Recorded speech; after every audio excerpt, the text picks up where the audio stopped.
StephanSterns, the man accused in the case where a young girl who had just turned 13, Madeline Soto, from Central Florida, disappeared and then was found no longer alive. He's been charged for doing that, but he's also been charged with a whole bunch of SA prior to that over the course of 4 years. 4 years victimizing this young girl. Well, it's time for his case to start get going, right? He's got a trial date coming up. There's a lot of pretrial motions, and StephanSterns wants to seal the courtroom doors, not just keep court TV cameras and microphones out.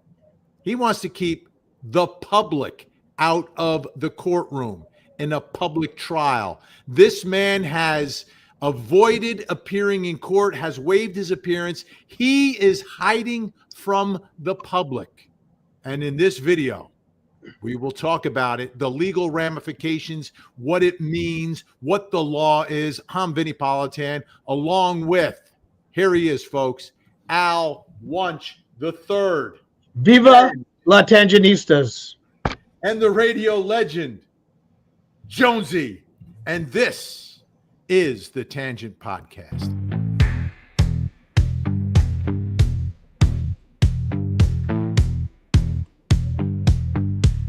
It's Vinny and the Tangents, true crime podcast. Vinny has the blue eyes, Al cracks the jokes. Jonesy stays behind his shades, entertaining all the folks. It's Vinny and the Tangents, true crime podcast. Load up all your comments, hit those super chats. Let's go smash that like button so we can all have a blast. Vinny, Al, and Jonesy on the job. They're the Sugar Hill gang of true crime. They're telling stories of days gone by. They take crime and turn into a good old time. It's Vinny and the Tangent. All right, it's Friday. It is the Tangent True Crime Podcast. Great to have you all aboard. What a day. I am really shocked that this is taking place. This man has hid from the public from the beginning, waiving all his appearances, and now saying, keep the public out of all pre-trial hearings. This is an outrage. It is an outrage, but it doesn't hurt to give it a shot. You know, you throw out the emotions. Did you say but? He said but, Jonesy.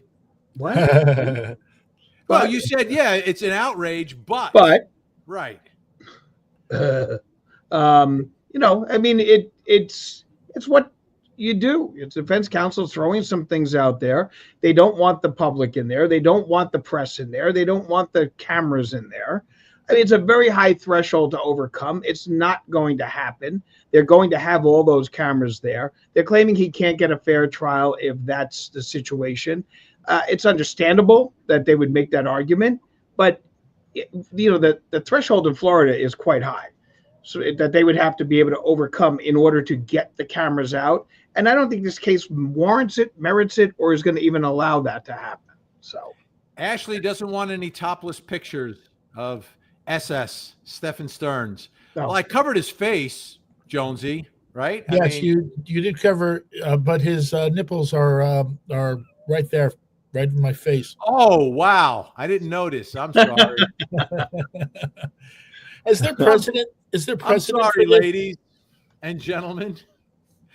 You know, like, he got caught.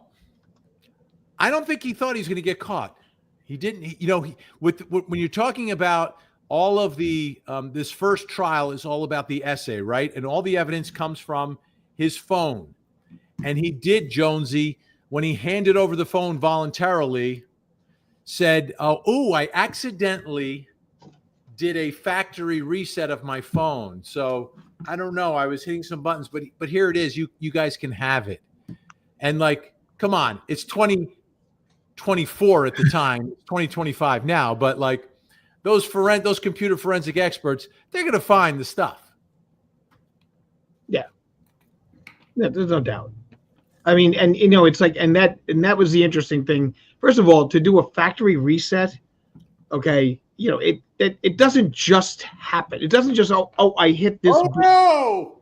Now I've butt dialed. I've probably butt dialed you guys.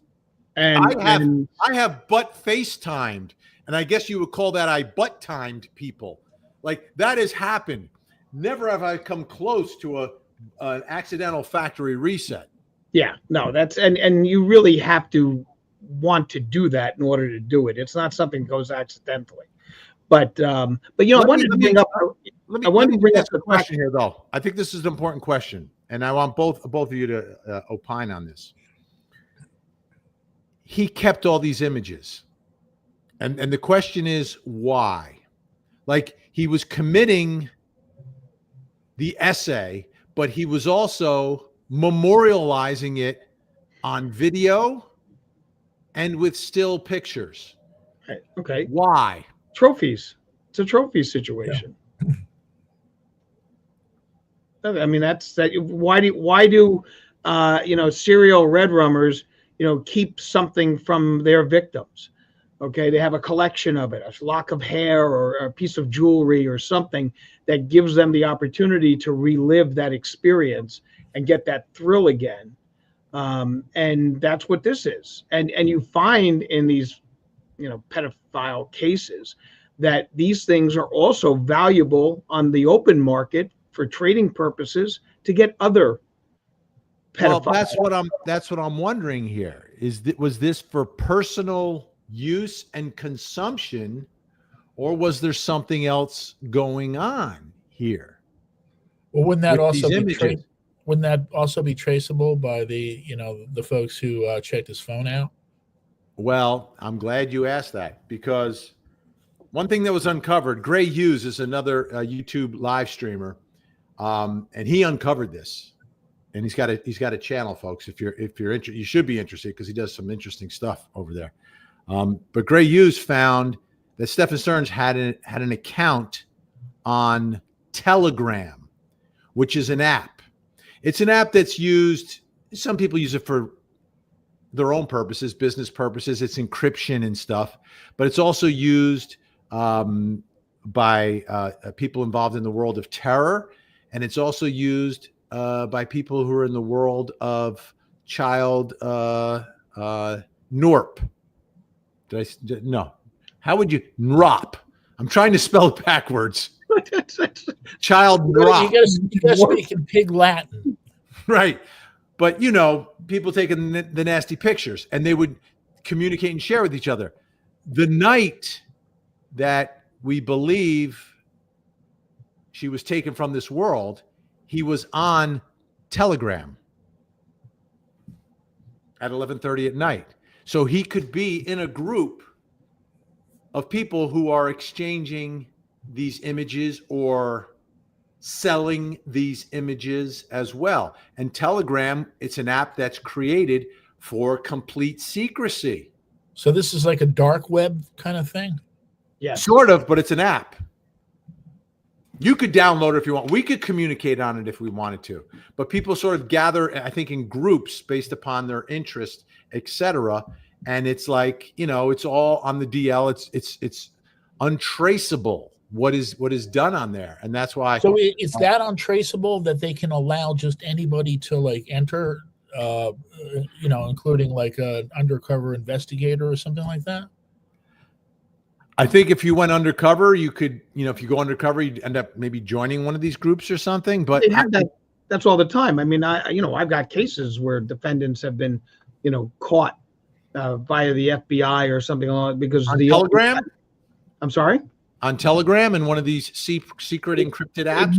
Not Telegram per se, but another type of app, which I'm not going to publicize, that is used for this purpose. And they basically fish that to see what they can find and who they can get involved with. And I've got situations where they get involved in conversations and things along those lines. And you'd be surprised how horrific. They even have how-to guides with regards to, dealing with prepubescence, which is it's just awful. that's out there. So, and I think that's been a big question. And there was a moment where his parents talked about him getting a lot of money from somewhere. Like he was flushed with cash. This is a guy who doesn't have a job. That's like the whole problem. Like he never worked. So Jen Soto let him stay in her place that she would rent out. She had a couple extra rooms that she would rent out to people, but then he would stay there as well. And she'd say, oh, I felt bad for him because he didn't have a job. He never had a job. I mean, there's one video of him working where? Of course, at Disney as some sort of ticket taker or something, maybe for a subcontractor, maybe directly for Disney. It's not clear. But this is a guy, didn't work at all. Apparently moved from Central Florida and was supposed to get a job through his father or with his father, something like that. And it fell through. And that's when he came back. And that's when all this starts to happen again. Because he'd been in their lives for years. But like he was a loser. I mean, it doesn't work. I'm sure his father was propping him up as much as possible as well, but he's a grown man. He likes to play with little toy figures, which is fine as a hobby. I have toys. I don't know if you've seen this, guys, but I have like action figures like Anchorman Vinny, right, with the red tie for the verdict. I mean, there's nothing wrong. Do you do little shows with little Vinny there? Well, I haven't done one in a while. It's only when the bathroom door is locked and you hear, no. Let me right out, Mom. I think when we add a pay for membership for my channel, then maybe that's where we do the mini Vinny shows. Members only. Well, we can do this. We can each get an action figure, and we can do this entire program as action dolls. I used to be a big fan of public access. Back in the day, public access cable television was crazy. Anybody could produce a program and go on. And there was this one guy that I saw in the middle of the night that became a fan of his. I even went to one of his live theater shows. He surrounded himself with dolls, and they all had different voices. Like he had one called Hippie Chick that had a really high voice. And he would do like a half hour, like playing with his dolls, doing voices and characters. And I thought that was like brilliant. But then again, I digress. So what would you pay per month to see me and Mini Vinny? $99.99. Boy, oh boy! I wouldn't go to three figures, but $99.99. P.T. Barnum was correct. One born every minute. Oh, well, then can I just bring up something? Okay, what do you want to bring up?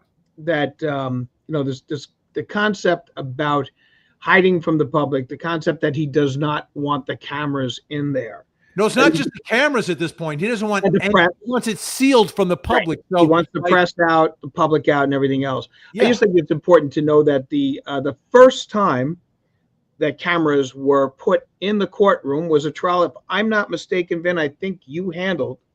It was the Bruno Richard Hauptmann trial in 1935, and he was accused of the Lindbergh baby kidnapping and Red Rum. Did that happen on this day?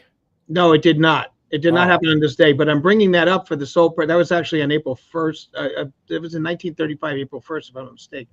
But that was the first time that cameras were in the courtroom, okay, for a Red Rum trial. And that was a trial in Flemington, New Jersey. Okay, very famous incident regarding the Lindbergh child who was the Lindbergh baby. The Lindbergh baby that was kidnapped and then subsequently red rummed and found deceased. And so that was the first major trial that went from the start to the finish was in 1982, and that was the Klaus von Bülow trial. Yes. And so are you saying the Lindbergh baby, they had like motion pictures in there? Yeah, they had newsreels in there. They had the newsreels. Okay. Did they have still photography prior to that? I'm sorry? Did they have still photography prior to that? But this was the trial of the century, And every, because Lindbergh was such a celebrity, a worldwide celebrity, so that the cameras, they had to set up the courtroom in such a way, and that courtroom is still there. The original courtroom is still there. And every year they reenact the trial, but they had to have a certain area for the press. There were cameras in there, and they were showing every day. There was on the newsreels that you would go into the movie theaters, okay, to watch a movie, and there'd be a newsreel, and the newsreel would be showing you the clips from the trial of Bruno Richard Hauptmann. The original TikTok, the newsreels. That's right. Wow. Right. So it goes back to 1935, and it started in New Jersey, ladies and gentlemen. But here, I mean, he's going one step further. He's not just saying, and the argument he's making is such a false argument. The argument is that the pretrial publicity will prejudice him and he won't get a fair trial. I'm like, wow. I've heard this a million times. I would just remind this judge, if I was the prosecutor and if I was the media attorney, I would remind this judge that there was another trial in this courtroom, in this courthouse, that was much higher profile than StephanSterns. It was the trial of this century, like the biggest trial of this century before Johnny Depp. And it involved a young woman from Orlando. And every piece of evidence just about was made public prior to that trial. There was a camera in the courtroom and the public was allowed for every pretrial hearing, every pretrial motion. Nothing was hidden from the public, yet that woman was still found not guilty. That's correct. That's correct. Why do we even debate this point anymore? I'm so tired of defense attorneys trying to make this argument and this point. Just stop already. Everybody gets a fair trial. The system works. Trust the jury. They base their verdict on the way they see the evidence in the courtroom. Just stop. You can't kill a guy for trying.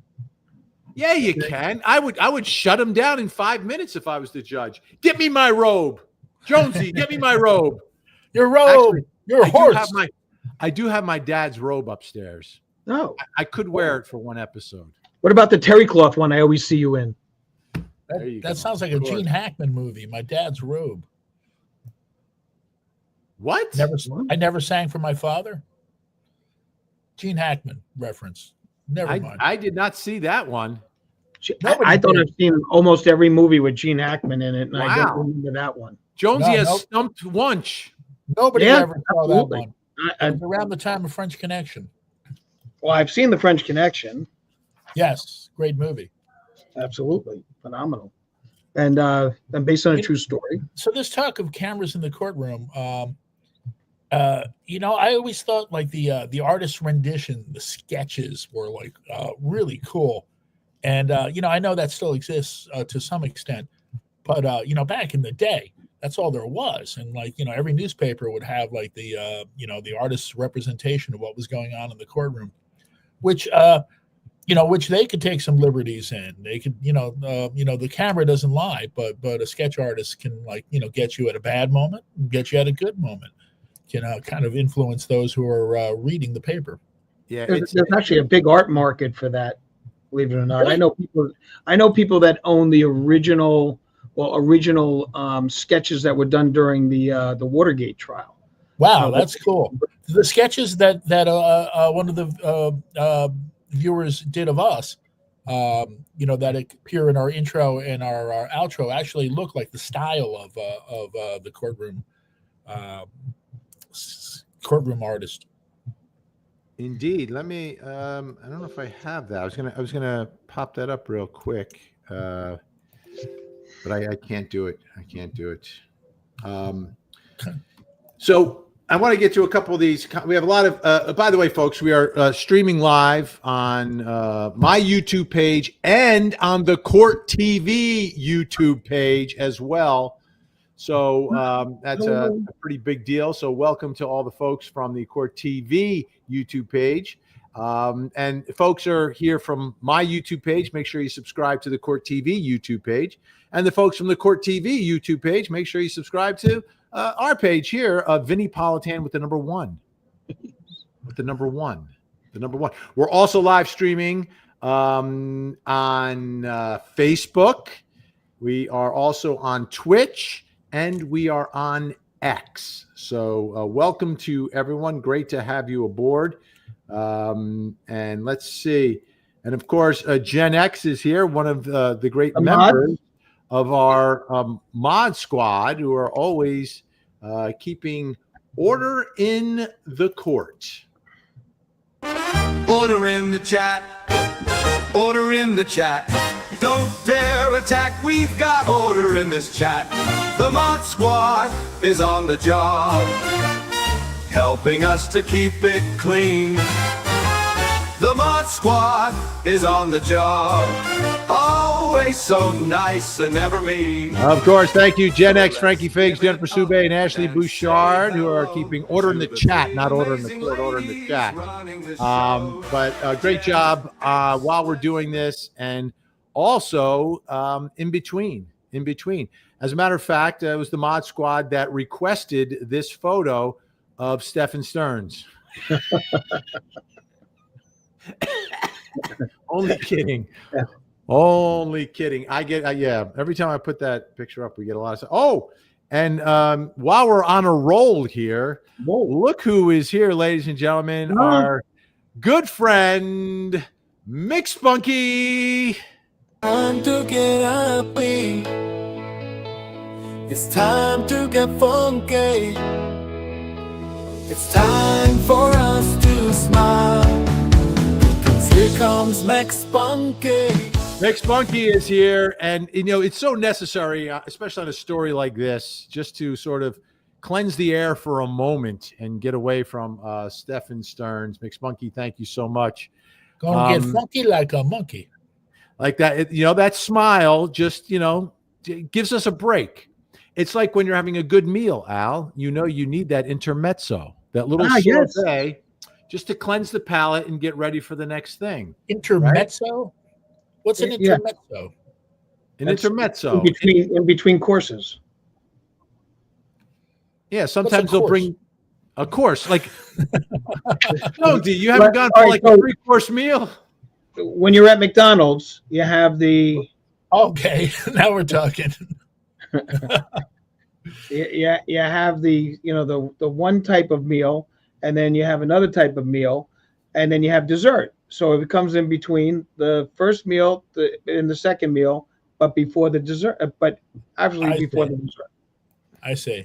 And a McSpunky meal comes with a toy. Comes with a toy. And we have a request here from Mary D on behalf of the chat. Please take SS off the screen. Our eyes are bleeding. Ooh. Yeah. Well, we can take off our shirts. Yeah. There is one photo that I think that's a little worse of him, though. Oh. Do you want to see it? One of us. No. Do you want to see it? It's just... Oh, wow. That's horrible. The humanity! What's going on in that picture? Then what was that? The Hindenburg. That was also in New Jersey, by the way. Of course. It's a little. Was it on this day though? Was it on this? No, it wasn't this day. It was not on this day. We're not up to that part yet. I have stuff that happened on this day, but that wasn't one of them. Wait, what did you say? What did you say? This day? I heard him say this day. I did say this day. He did. He said on this day. World War I and World War II. I'll always knows who is who. It's this day in history. This day in history. History. Now let's listen to his story. All right, what's the story today, Al? All right. Well, it's interesting. I'm going to go with World War I and World War II. 2/21/16, the Battle of Verdun commenced in World War I. It was a battle that lasted 10 months between the French and the Germans in World War I, and almost 1 million casualties. were Wow. yes. I mean, just you talk about the carnage of that battle. It was absolutely horrific. 10 months. Ultimately, the French won. Now, I'm going to cheat a little on World War II. On 219, we commenced the Battle of Iwo Jima. Okay, probably one of the most horrific battles and one of the most monumental battles of American history. It went until March 26th. We all on February 23rd, so 2 days from today. That's the famous flag raising that we all see, the monument of the Marines putting the flag up at Iwo Jima. Interestingly enough, there were actually 2 flag raisings at Iwo Jima. The first one was a smaller flag that was up there, and they decided that they were needed a bigger flag. And then the second flag was the bigger flag, which had been taken off of a ship that had been damaged in the Battle of Pearl Harbor. So it's a tremendous historical event. 22 Marines received the Medal of Honor for that battle, 12 of them posthumously. There were 5 sailors that received the Medal of Honor for that, 2 of them posthumously. 26,000 U.S. casualties as a result of that battle.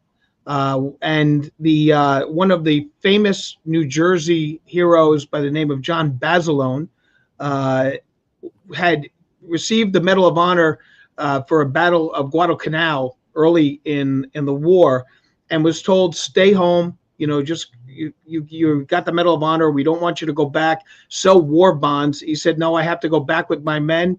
He went back in time for the Battle of Iwo Jima and was subsequently red-rummed in the battle, and was doing so many heroic things. He should have gotten a second Medal of Honor.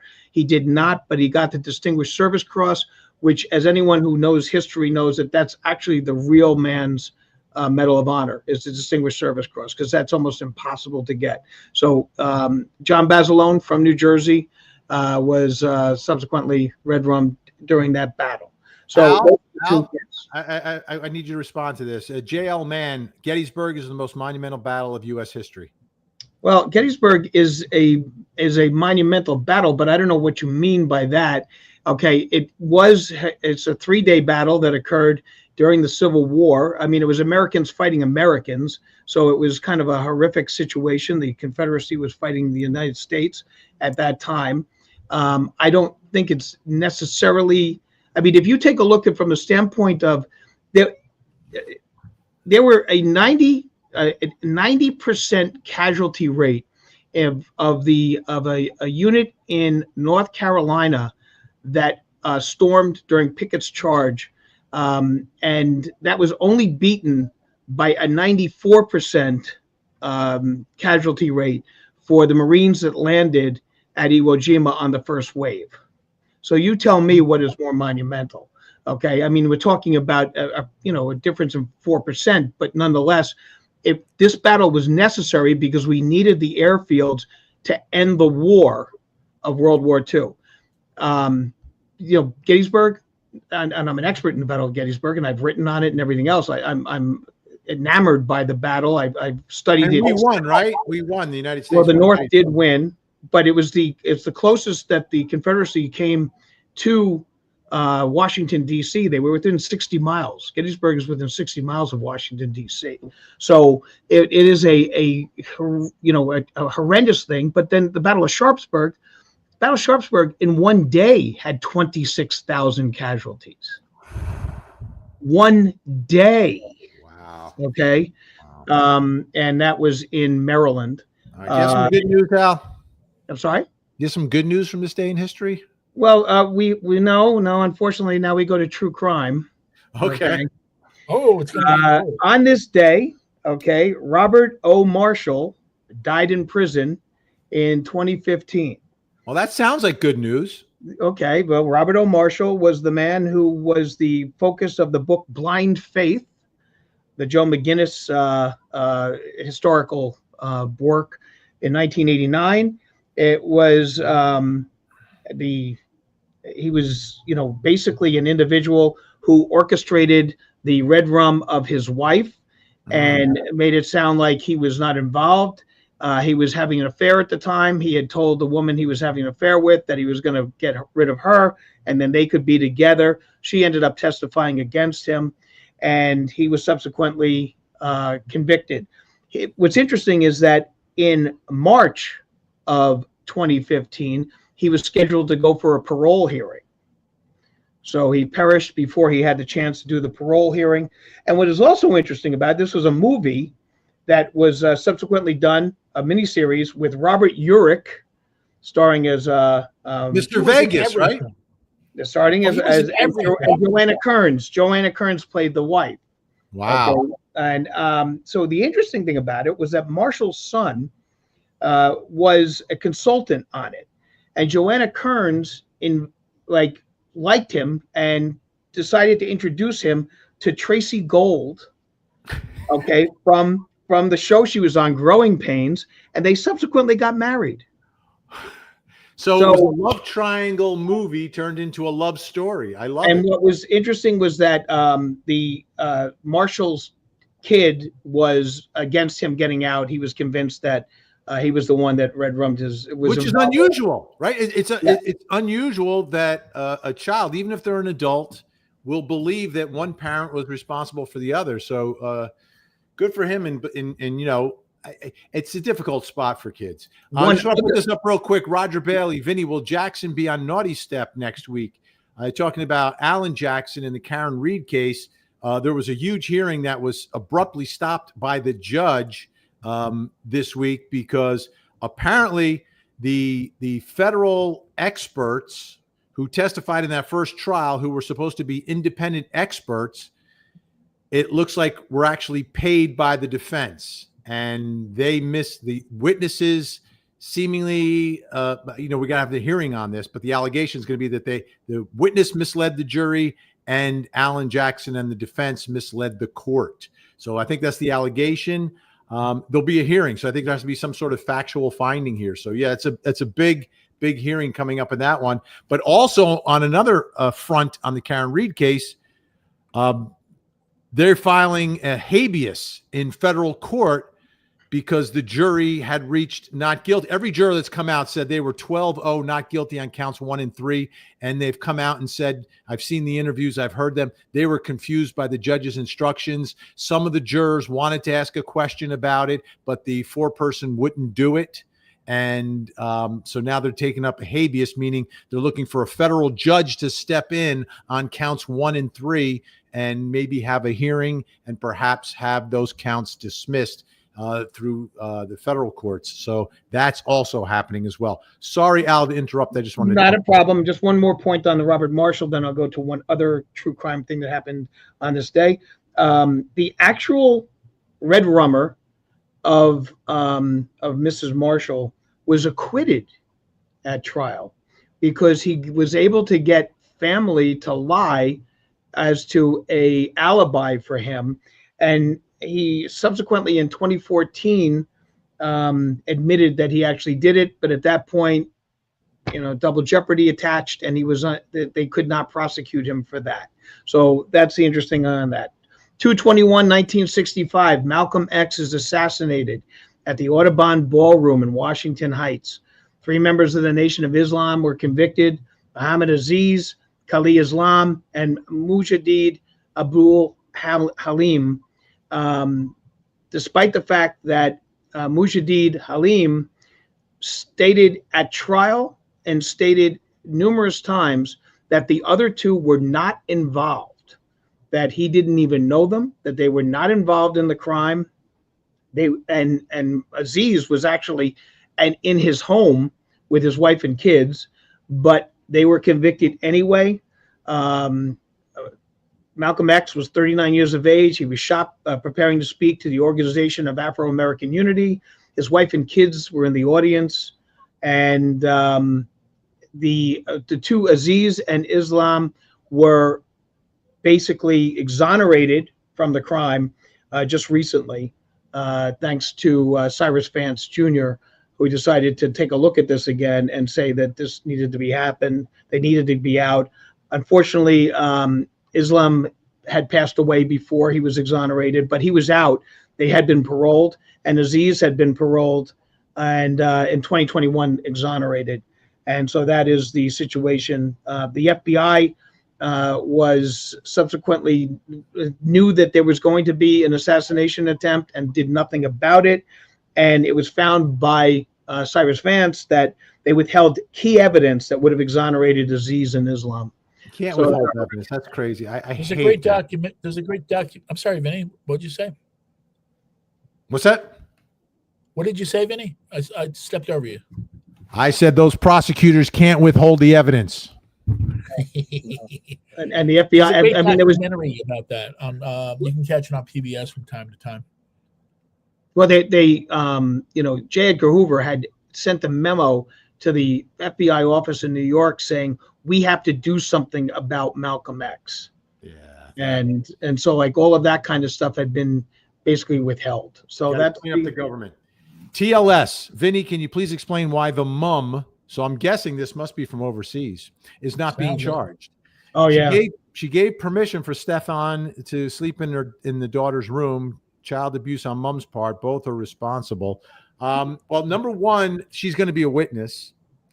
Number two, she's got the immunity, so anything she says on the witness stand cannot be used against her at any subsequent potential trial of her. But they have said from the beginning that they don't have enough evidence to convict her. Now, she was clearly under suspicion if you watch the way that she was being questioned by the detective, and we've done that here on the show, taking a closer look at that. It's clear that the detective believes she has some sense of responsibility, and obviously she does. She's the mom. But sending her child and her on-again, off-again boyfriend to go sleep together alone, you would also need, while that is arguably negligent, perhaps reckless, they don't have evidence that she knew that it was happening. They don't. The closest they have is her saying out loud that she was afraid of a Woody Allen situation. Well, and also the fact that she was exceedingly calm, day after that they report her missing, and she's talking like it's matter of fact. I mean, it's just, I agree that we did a whole show on this, so it just defies all logic and reason that this woman is not being held responsible for this. I mean, she certainly is involved. How could she not know? And it's it hurts so much to think of what that poor child went through in just 13 years of just a horrific life. It's terrible. So Gringa asking if we have any plans to cover the Jody and Ruby Frankie RICO charges. RICO. For the folks at home, would you explain what RICO is, Al? It's a racketeering thing that the government does with regards to the fact that when they can't really get solid evidence on something, they make something where they show that there's a conspiracy to defraud that goes through, and then they can use it as a way to attack groups like the mafia and other organizations that are involved in crime and perpetuate the crime. So it's now they're sort of, there's been a lot of expansion of RICO, right? So Yeah. Right. you had down in Georgia, the local prosecutor tried to use it against the president. Then you've got against, who's the guy? R. Kelly. R. Kelly was a RICO case. That's correct. And Diddy is a RICO case. Mm-hmm. But Rico Suave has not been charged with anything, Jonesy. Yet, except That's for all. like lack of talent and a horrific song. Yeah, I was going to say that RICO was started for pretty much for the mafia, wasn't it? Yeah. And that's how they got John Gotti, and they were able to take things that they had charged you with in the past and throw it into a new case and call it RICO, and not have to worry about double jeopardy or anything like that. All right. I have to remind people in the chat to keep decorum because right now they're fighting over Al. What? Yes, Right now. Mary D. Ashley, Albert is mine. It's like Michael Jackson and Paul McCartney all over again. These two are going at it. That was terrible. A lot of times when really, incredible artists get together and collaborate, they just cancel each other out, and that's a great example of that. Interesting. I mean, come Little on, it was an Boston awful saying song. we're not allowed to dual stream. I think we are. I think we are allowed to do a collaborative stream. But thank you, Little Boston, for looking out. Well, I Well, mean, who's- what's it called? Maybe we're going to be part of the racketeer influenced and corrupt organization. Up on RICO, we're conspiring with Court TV's YouTube channel to take over the airwaves. That's right. That's Right. right. Well, who doesn't allow us to dual stream? I'd like to. Maybe I The wouldn't like to know a little The bit Sherman more on that. Antitrust Act is going to be implicated against us. They're bringing back the Sherman Antitrust Act. Yeah. For those of you at home, please take a look and Google it, and then we'll have a discussion about it next session. Oh, how about this? And Yeah, Ashley Bouchard, of course, one of our mods over on Facebook, breaking some news for us here. I haven't seen this yet since we've been doing this, but Diddy's lawyer quit. What? Diddy's lawyer came out? Quit. Well, I guess that's possible. It's very possible. Well, I mean, there was big news that one of the plaintiffs that was bringing in Jay-Z and Diddy dropped their lawsuit. Yeah, one of those plaintiffs. But I think this is for the criminal case. I think this is the criminal attorney. And yeah, I just saw New York Post is reporting that. Ashley Bouchard, breaking news. Thank you so much. This breaks my heart when I look at this. That Jay-Z. Go ahead, Josie. I was just going to say that that Jay-Z thing. From the way he conducted himself, I kind of expected that something like this would happen, that it would go away, because he truly acted like an innocent man to me when he came back in the press at it.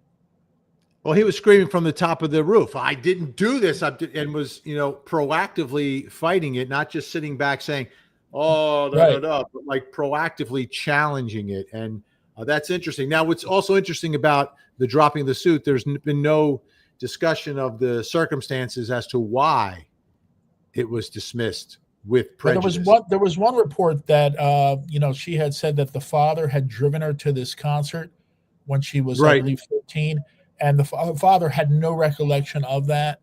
So apparently there, from what I heard about it, there were some things that could not be corroborated. Is that the word? Corroborated, substantiated. Yeah. That's right. So look at this. I'm looking at this photo, and the reason why I'm leaving it up here for just a second, it was her 13th birthday party, right? She had turned 13 a few days beforehand, but she had just turned 13 and celebrated her party, and that's her last day. Yep. It is so tragic. And you look back, like, for 4 years, he was allegedly doing this based upon the photographic evidence, photographs and videos that they say they've recovered from his iCloud or Google Cloud or whatever, from his phone. So the life for her to be able to smile, right, and to be able to kind of, it's such a demonstration of the resiliency of children.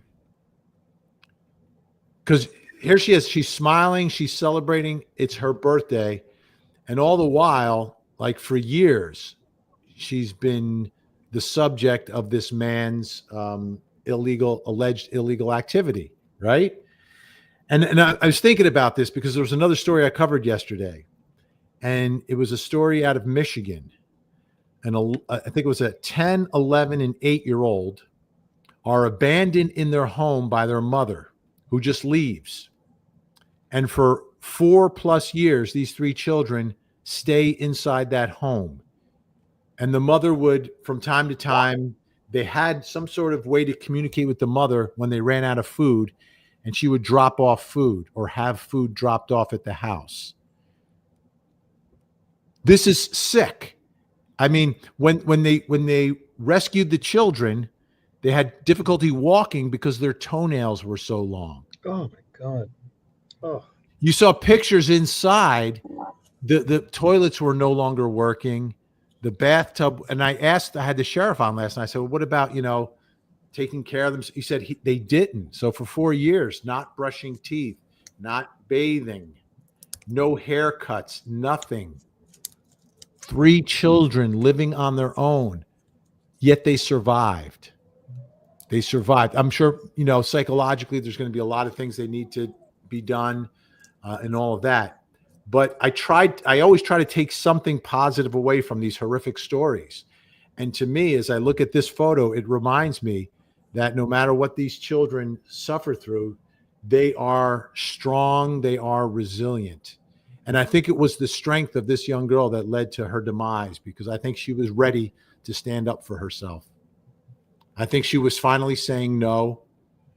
And I think he realized in the moment that the whole thing was going to blow up in his face. And that's why he took that. That's what I think. And that's what I see. That's what I feel. There had to be a breaking point, obviously, because, if she was going to be compliant and let this man do what he wanted with her, then it would have been foolish for him to rid himself of her. So I'm sure that may have what happened. It may have been a situation, she's getting to that age where they're talking about the topic in school and things along those lines. And, maybe she just realized, wait a minute, I can say no. I don't have to go through this. I'm a teenager now. Yeah. I'm a teenager. I'm not a kid anymore. But it's just, that is a heartbreaking photo. And it's just disgusting what this man did. Absolutely horrific. And it should be publicized for all to see.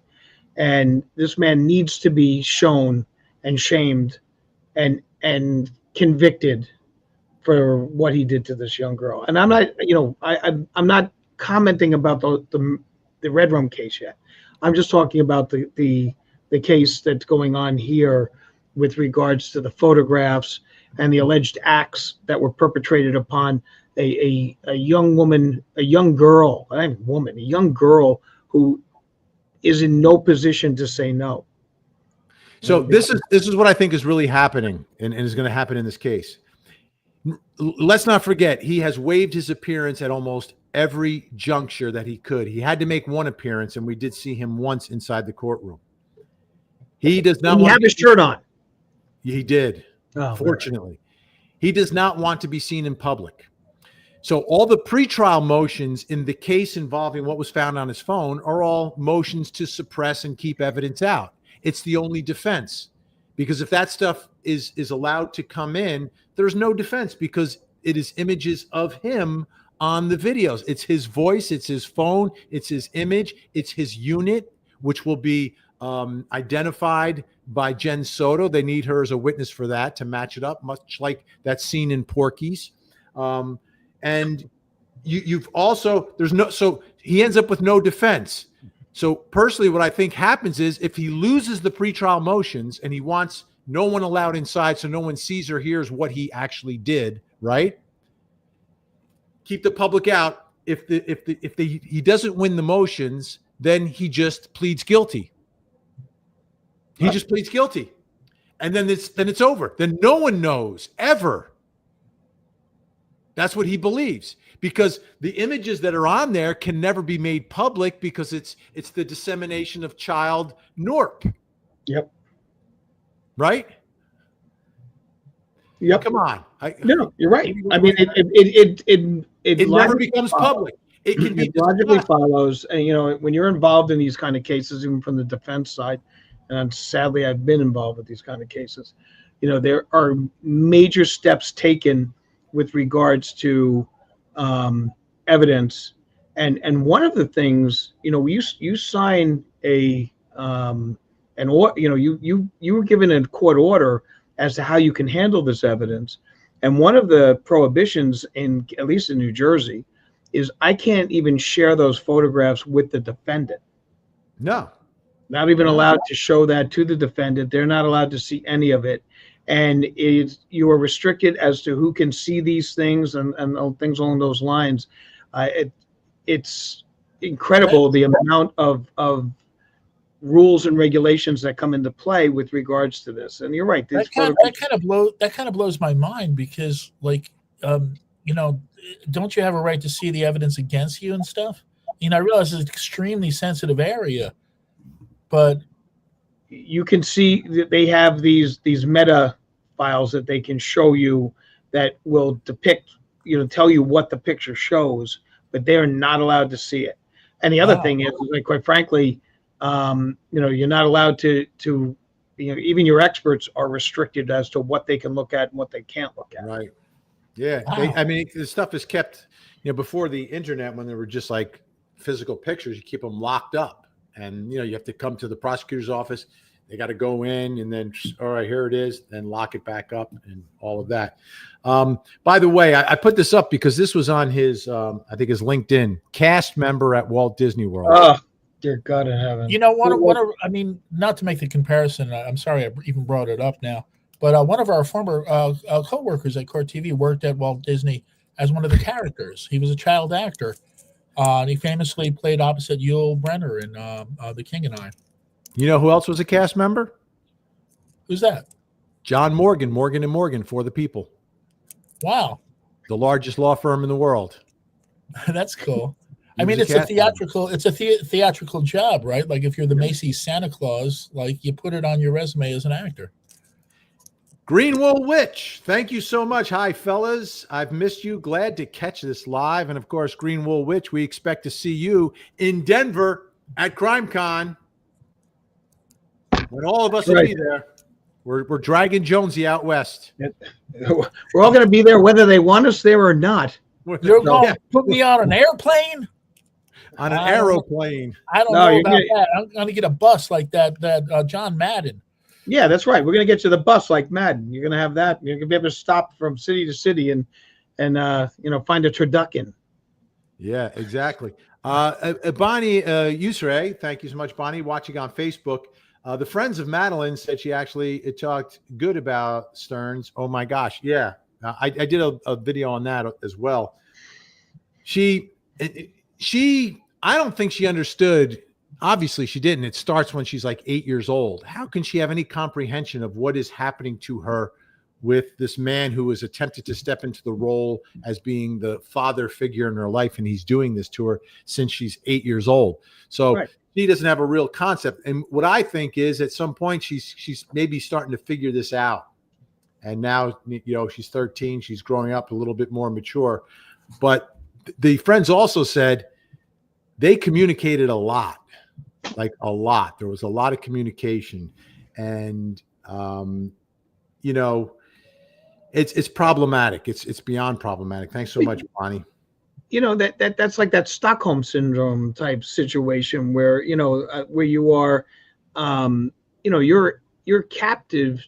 You're in a situation where the mother's condoning him sharing a bed with her. Right. Okay? So what's the message there that she's getting? And that she's getting this attention from this individual who is probably, plying her with compliments and talking about how beautiful she is and talking about all this other kind of stuff. And she's being basically usurped into that form of a lifestyle and is appreciative of that. I mean, remember, the mother wasn't even at the 13th birthday party. No, she had allegedly or apparently started a new job and was working that night. I don't know any job that would not let a mother get off for a 13th birthday party.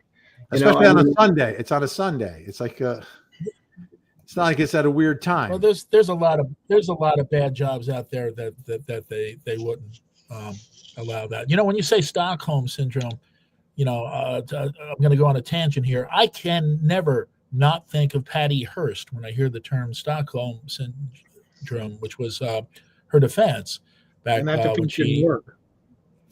Right. Well, she was eventually pardoned, I believe, by Ford. She was pardoned. That's correct. No, it wasn't by Ford. I think she was pardoned by Carter. Mm-hmm. But she was subsequently pardoned. I have questions. Is watching. I want to believe that Jennifer didn't know, but there's so many reasons to believe she had an idea at minimum.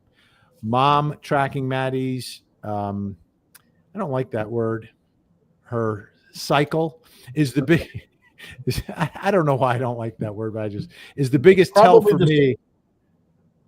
The same reason I don't like the term butt dial that you used earlier. Oh, you don't like the butt dial? There's just something about it. Yeah, like butt dial. Yeah. I don't want to think about that. Why would she do that? Only one reason. Yeah, only one reason. Well, I don't know. Do moms and daughters generally, do they keep track, moms? Do you have any moms out there? You keeping track of your daughters? Did you keep track of your daughters when they were young? I don't know. Maybe there's a health reason for that, but she did mention to me the most incriminating thing is the Woody Allen statement. Right. I'm afraid of a Woody Allen situation. I always said I was afraid of a Woody Allen. Well, what's a Woody Allen situation? We know what a Woody Allen situation is. But the other thing too is, with the friend saying that she was having contact with Stephen all the time, and that there was the messages going back and forth, and why would the mother wouldn't have gotten that as a red flag going up the old flagpole?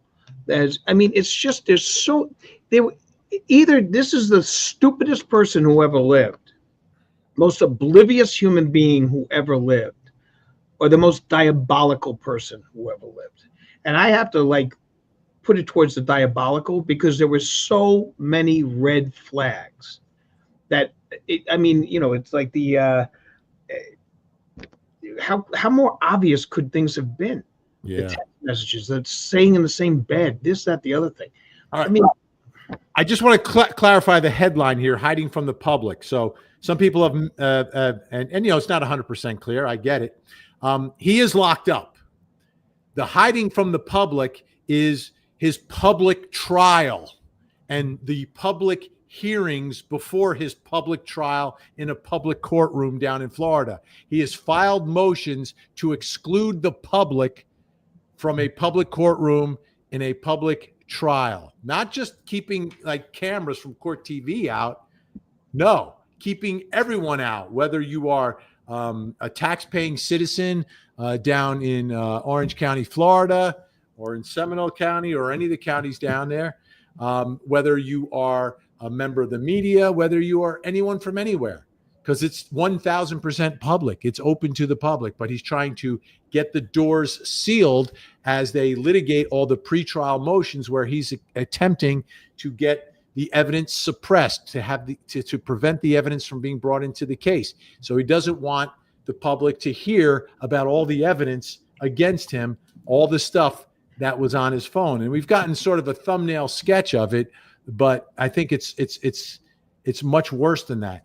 And again, his argument is, which to me, I don't even know why we have this argument anymore. If I was a judge, I would tell him ahead of time, you can make the argument, but you're not going to win because, the pretrial publicity. But you have to make O.J. Simpson's case was bigger than this one. There was a lot of pretrial publicity. The jury made their call based upon what they saw and heard in the courtroom. This woman from the same courthouse down in Orlando, I don't know what it was at this point, 12, 13 years ago, whatever it was, much bigger case than this, much more pretrial publicity. We saw and heard every piece of evidence and reported on it over and over again, and she was found not guilty. Okay. George Zimmerman, also in Central Florida, tons of pretrial publicity about everything involved in that case. He was found not guilty. So just stop it already. But you have to argue it. If you don't, it's waived, and you cannot use it in an appeal. So, that has to be done. You have to take certain steps. But there's some motions I'm a little surprised about. One, that they want him to be able to use a real pen at counsel table. As opposed to what? They have a breakaway pen that you use in those things that can't be used as a weapon. The concern is that the pen could become a weapon and could be used by someone. And they also don't want him to be shackled. And he is shackled, but he's not shackled in front. He's shackled on his legs, which is under a counsel table. So right. The jury can't see that. Exactly. They want him not to have to be shackled, which is not going to happen either, especially with were we seeing these people attacking judges at all times? So, you know, those are two motions that I think are a little ridiculous. But the motion with regards to the publicity, if you don't make the argument now, if you don't put that on the record, it's waived. And then you can't raise that as a possible appellate issue down the line if necessary. So it's good strategy. It's a smart move. May I ask, why would you possibly care about using a breakaway pen instead of a regular pen? I don't know. I don't know. I've never had one of these breakaway pens. By the way, I think some folks in the chat have filed a third-party motion in the case, a motion to have Stearns put a shirt on. Now, Judge Jonesy, how do you rule on that, Judge Jonesy? Well, if we put a shirt on him, then we wouldn't be representing the truth as it is. So I say we can't really do that. The only thing we possibly could do is blur it out, maybe do a little mosaic kind of thing. Maybe Can I a have nice these mosaic, can I have these marked as Exhibit A and B, Jonesy? Yes, absolutely. And look how different his nipples look in this one. Oh gosh! Exactly. Is it the same guy? We need to bring on an expert. A nipple expert? Yes. That would be a nipologist? A nipologist. We finally got Al to be quiet. Because you guys don't read all the comments like I do, and I know this one's going to be a big topic, and I can say I said nothing during this one. Okay, I let them go off on that tangent and remained, faithful to the people that love me and that I love out there. Being picked on is not necessarily a bad thing in comments and such. Much of my radio persona was like I was hated by a lot of people, and the reason was I was really hot. I was something else. I was pushing the envelope. These days everybody likes Jonesy. Maybe I'm not as good as I used to be. There's something to be said about riling people up. Not that you want to do it intentionally, but you're hitting a nerve. Lori Ann McDonald, why are there no pictures of him when he was overweight? He was supposed to be obese, but his teen and adult pictures are all regular size. He had them suppressed. that they took out. He had them scrubbed from the World Wide Web. Yes. Yeah, he's a bad person. He's a bad person. Should we listen to him on the phone real quick? We're running out of time. We're getting low on time. Give the little minute on the collect. Yeah, here we go. Let me. He called his parents, so we have a little bit of that phone call. Let me put it in there. Off and on, yes. On the days that I've asked, we happen to be on lockdown, which means either an incident has happened or they're just so understaffed that they have to lock everyone down. It's probably more to do with understaffing. Okay. How you been? Well, had the world's shittiest birthday present, so. Yeah. And then you didn't call, so I'm assuming because of changes that they prevented you from calling? No, they were actually moving me around a lot, shuffling back and forth, so I was having to get my phone privileges jockeyed back and forth, which takes a little while. And then, like I said, the days that I was asking, we happened to be on lockdown on those days. So it's just been inconvenient. Okay.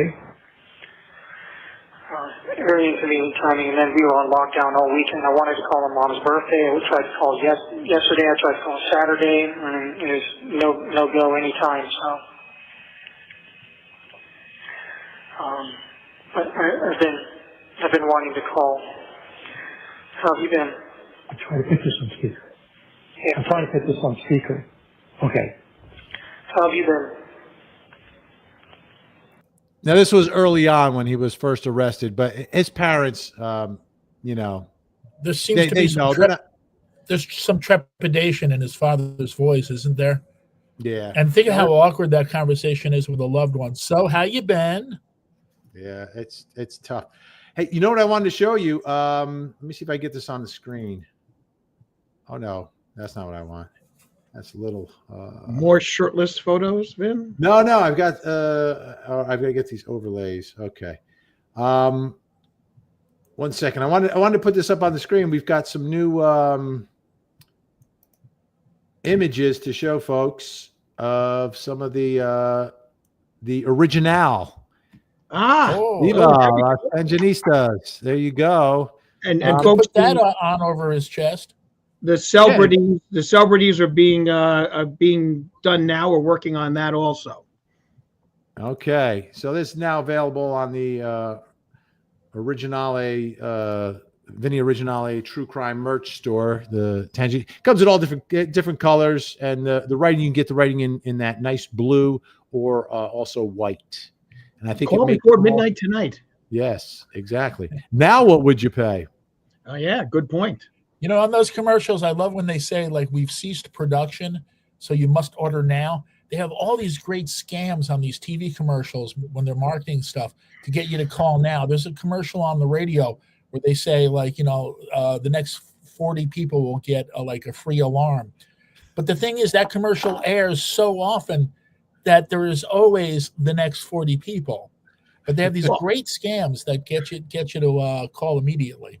The biggest scam is that if you act now, you get one at no additional cost, just as simple handling and mailing, which is as expensive as if you bought the second one yourself. Yes. Okay, I fell for that once. I ended up getting 4 pairs of the same sunglasses. I ordered some night. I was on the air at Sirius, and I'm like, you know, I'm on the air and I'm multitasking. I'm like buying, like, you know, nighttime sunglasses, and there was this thing that click here for the free extra one, and they ended up sending you, like, the scam was that instead of getting 2, you got 4. You know, once you clicked on that box. There you go. Yeah, I once went for this special shampoo that was one of those infomercials. I was looking for something a little, and it was horrific. It was horrible. It was really bad. And then, like, you know, a year or 2 later, it turned out it was like this whole scam. But it took me forever to cancel the subscription. They make you do a million different things, and finally I did. At least you didn't go bald like on the Munsters when Lily opened up a hairdresser's, or on the Brady Bunch when it turned your hair green. That's right. Oh, yes. Green. April Diaz, my weekly heart to you 3 handsome men and the beautiful chatters. I'm surprised we basically stayed on topic. You all have a great. Were we on topic a lot this time? I guess we were. How about that? Well, I just want to say at this juncture, Vin, that I always took you for being like a Prel man with regards to shampoo. Growing up, yeah, I was Prel. Growing up, I was Prel. You used to put the whatchamacallit, they would take a little rock and they would put it, and it would go down so slowly. I guess it wasn't a rock, it was a pearl, and they would just put it. I was Prel until Pert came out. Pert was the bastard child of Prel. Yeah, Pert smelled better, so I used Pert, and then I used to use the Irish Spring bars of soap. Oh, they used to have a commercial where you would cut those into like thirds, and you could put them in your drawers. I pronounce that like I'm from Jersey, by the way. That means the thing you open up where you have your clothes, so that everything smelled fresh. Yes, but I like it too. But I like it too. Yes, it's not a good scent though. You don't like the Irish Spring? It's not something you want to put on your clothing. You want, like, you know, like all over the place. I mean, you want to, like, rinse it off. It's magically delicious. Al, were you an Aqua Velva man? Was I what? An Aqua Velva man? No, I was not I was not a Aqua Velva man. It was high karate in my house or nothing. Ooh. No. I was Drakkar was the big thing. Drakkar Noir, yes, I had that as well. To go with my 10X and my members only jacket. Yes. Yesy World, thank you so much. StephanSterns legal team trying to block the press in the courtroom in the upcoming trial. We demand the press in the case of Madeline Soto within the court. Justice for Madeline. Yes, we've got lawyers fighting already on this.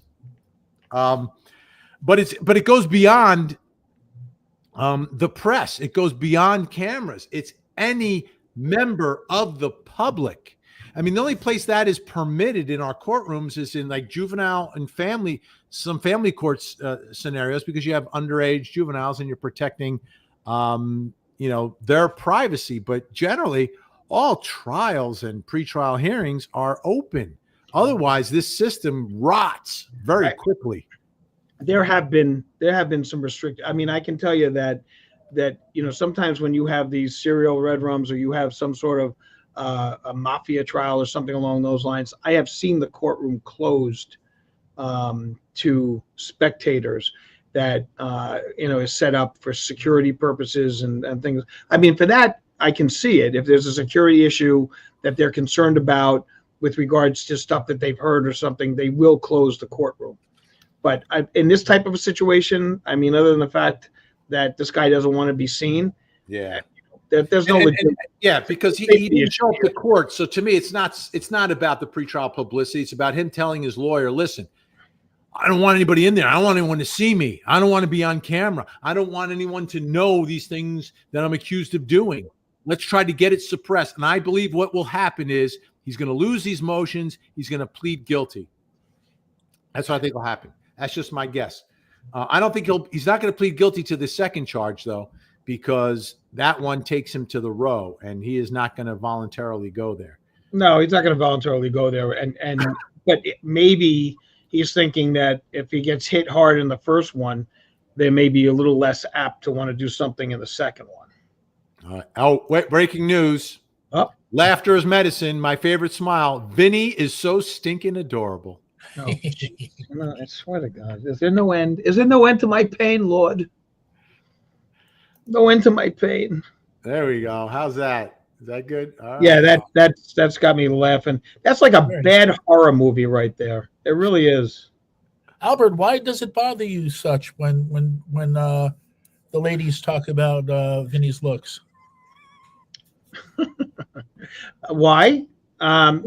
Because the thing is this: we're on a very important and a very, very interesting topic, and I think that we should stay focused on the topic, and to go off on these little flights of fancy, defeat the seriousness and the ability to not be didactic or facetious under the guidelines that we set stringently for communications thus achieved during this broadcast. Thank you. Thank you, Jackie Childs. You use three syllable words within within one sentence. That was fantastic. That was fantastic. So, all right, so let's get back to some serious business here. This is from Rachel Henderson.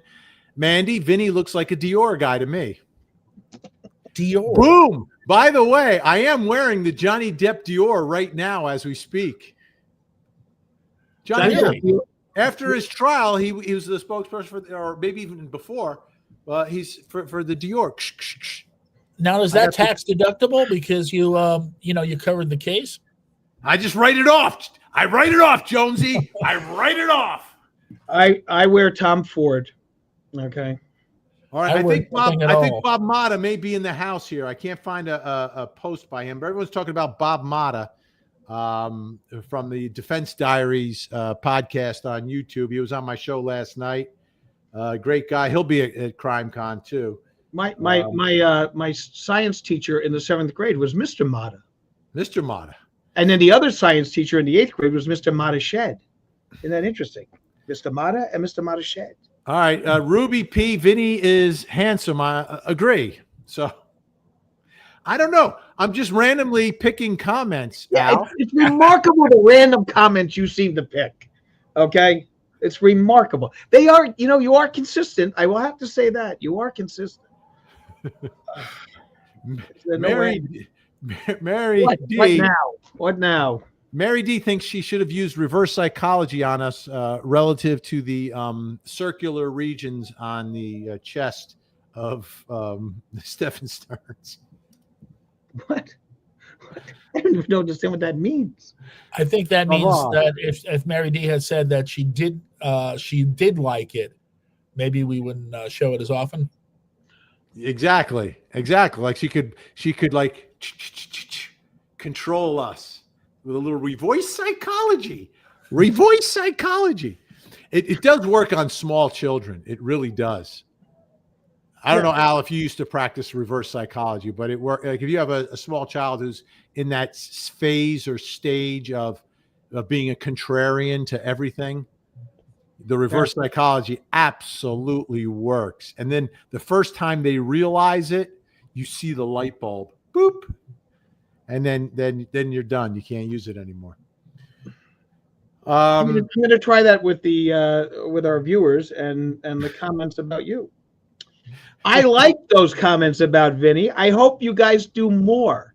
That would really be wonderful. More comments about his blue eyes, more comments about how handsome he looks, more comments about what you think he wears with regards to scents. That I want to see, folks. I want more. Quick, what color are my eyes? Bloodshot. Hazel. Brown. Is it light brown though? I don't know. You tell me. You can't really see, huh? Yes, that's more of that's a hazelnut coffee. See, I got this bug eye. You know, it's a side effect of a thyroid thing I have. But the man on TV on the commercials, when I watch the rerun sitcoms, tells me he can fix it. Yeah, he can fix it. Now, what would you pay? Roger Bailey is CrimeCon streamed, and Roger is over joining us from the Court TV YouTube channel. Little bits and pieces, but generally there's no live streaming because, it is streamed if there's a pay for stream for CrimeCon, so you can watch the events and the panels and stuff, and watch parts of it. You can't watch it for free. But so we can't stream from the CrimeCon? No, you can stream from there in some limited fashions, but you can't stream because they have these huge panels and stuff. You can't stream the panel. Right. You can stream yourself there, but not the event. So we could do the Tangent podcast from there. Yeah, I would probably. Yeah, we could do the Tangent podcast. I figured that's the whole point. We could even do it in the lobby. We could do it in the lobby if you want to do it in the lobby, amongst the peoples. In the bar. In the bar. In my hotel room, so I won't have to. Ooh. Jonesy, inviting me up to your hotel room? There you go. Let's see what else. New York City boomer, young Vinny reminds me of John Travolta, in my opinion. He grew up in your town, didn't he, Al? He grew up in Englewood, and his sister was my babysitter. Okay, so was there? Do you think there was any sort of resemblance?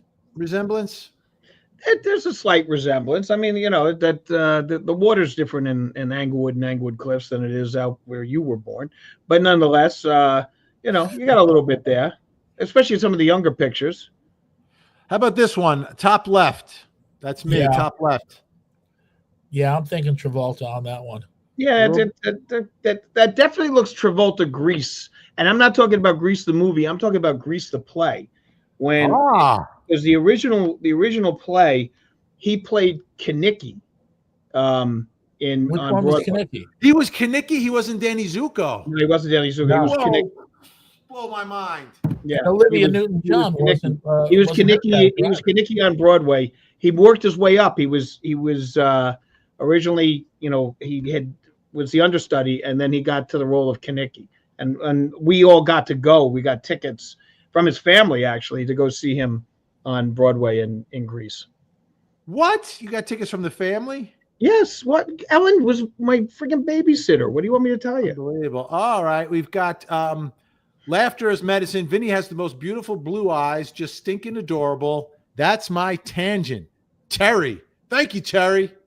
Hey, Terry. There you go. Do you want to do any more on that tangent, Al? Yeah. I told you, I'm really looking forward to all those comments. Make them more, folks. Be more descriptive. Give me something that I can just dream about. Oh, we're on a Travolta tangent right now. Doris Wan says he's not as tall as I thought he was. I wouldn't have guessed that for him, but that seems to be true of so many celebrities. How When tall you is he, actually Al? see them. Is he over 6 feet tall, or am I taller than he is? No, you're taller than he's. I thought he was like 5'10", if I remember. I mean, Okay. it's not he's short. It's not like Tom Cruise height or anything along those lines. Yeah, that's tiny. By the way, Ashley Bouchard pointing out that my dog is named after Danny Zuko. There you Zuko go. the dog. But he was not Zuko on the Broadway show. Now, which one was Zuko? What? Which one was Zuko? That was Which the head. character? That was the lead character. Danny Zuko was the. Oh, was the okay. lead character. Okay. Yeah. Go grease lightning, you're burning up the quarter mile. Grease lightning, Danny Zuko. A hickey from Kinnicky is like a Hallmark card when you care enough to give the very best. Oh, Frankie Figs, our fact checker. Travolta 6'2". Oh, okay. Really? Wow. A barino. Well, but that's 6'2" with his hair. Yeah. Okay. That's like Gentlemen, Andre the Giant. They used to say it was like 6'4" or 6'5", I think it was. And how much of that was like the afro that he was sporting? exactly. Gentlemen, we're out of time. Al, where can folks find you? Well, Monday night I will be back on Court TV with Vinny, 8 to 9, closing arguments, and then on X at Legal Weapon 3. And if you put comments on YouTube, I do comment back, and I'm happy to. And especially if you put really wonderful comments about Vinny, I'll be more than happy to include them and maybe just further extrapolate from that and go deeper and darker. And hasta la vista, Tangenistas. Jonesy, where can folks find the radio legend?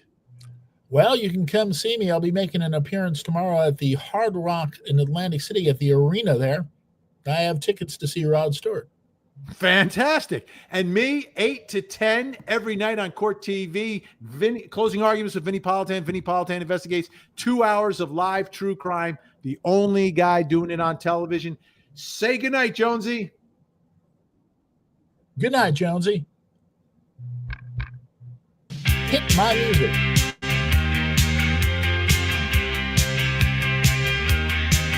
Good night, everyone. Good night. Thank you for all your support. We are the Tangent True Crime Podcast. We'll see all of you in court. Somebody say tangent. Tangent. Somebody say podcast. Podcast. Tangent, tangent. Podcast, podcast.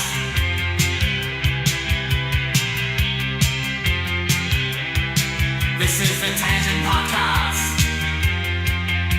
Good night, everyone. Good night. Thank you for all your support. We are the Tangent True Crime Podcast. We'll see all of you in court. Somebody say tangent.